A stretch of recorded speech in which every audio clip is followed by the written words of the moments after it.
Hey everyone, welcome back to the channel, the ultimate destination for in-depth motorcycle reviews, classic bike nostalgia, and everything on two wheels that gets your heart racing. If you're new here, make sure to hit that subscribe button, turn on notifications, and get ready to ride through the world's finest machines with us. We drop the latest insights on upcoming bikes, legendary models, and everything in between. Now let's get into something timeless, something that speaks to the purists, the 2025 Kawasaki W800 Classic. At first glance, the 2025 W800 Classic looks nearly identical to its predecessors, and that's a good thing. It retains the authentic styling of the original W series from the 1960s, with signature elements like the large round headlight, teardrop-shaped tank, minimal bodywork, and of course, the iconic bevel-gear-driven vertical twin engine. It's dripping in chrome, from the fenders to the exhausts, and it screams vintage in all the right ways.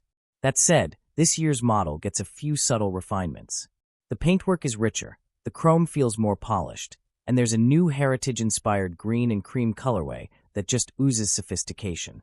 The tank badge has a slightly modernized retro script, and the stitching on the seat now has finer detailing. Nothing revolutionary, but if you know the W800 well, you'll appreciate the attention to detail. Now let's talk about ride quality. The W800 Classic is built on a steel double-cradle frame and uses fairly simple suspension, 39mm telescopic forks up front and twin shocks in the rear. They're non-adjustable, save for preload at the rear, but they're tuned for comfort.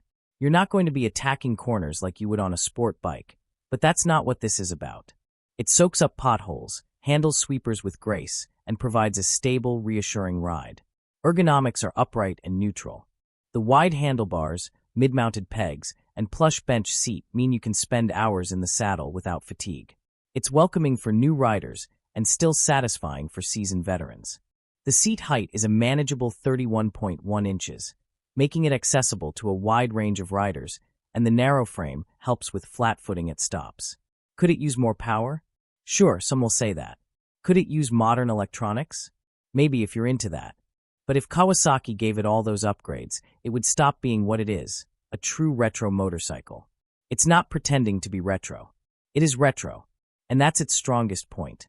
Pricing for the 2025 model comes in around $10,000 USD, depending on your region and dealer. That's not cheap, but considering the quality of materials, the craftsmanship, and the legacy it carries, it's a fair ask. You're not just buying a motorcycle. You're buying an experience, a connection to motorcycling's roots. For those wondering about customization, the W800 is a fantastic platform. Whether you want to go full cafe racer, bobber, scrambler, or just add a few personal touches like bar-end mirrors, a brown leather seat, or retro saddlebags, this bike welcomes it all. And the aftermarket community, while smaller than some segments, is passionate and growing. To wrap things up, the 2025 Kawasaki W800 Classic is not about performance. It's about personality.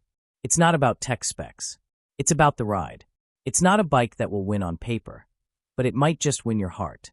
In a time where motorcycles are chasing speed, digital dashboards, and semi-active suspension, the W800 proudly stands apart. It's a reminder of where we came from, a celebration of simplicity, a machine that asks nothing of you but to enjoy the road. If you're looking for something that turns heads, that brings smiles, that feels like a machine rather than an appliance, the W800 is worth a serious look. It's a bike you don't just ride, it's one you live with, one you form a bond with. And in a way, that's what riding is all about. Thanks for watching, folks. If you enjoyed this deep dive into the 2025 Kawasaki W800 Classic, don't forget to give this video a thumbs up, subscribe to the channel, and drop your thoughts in the comments. Would you ride the W800? Or do you already own one? I'd love to hear your stories.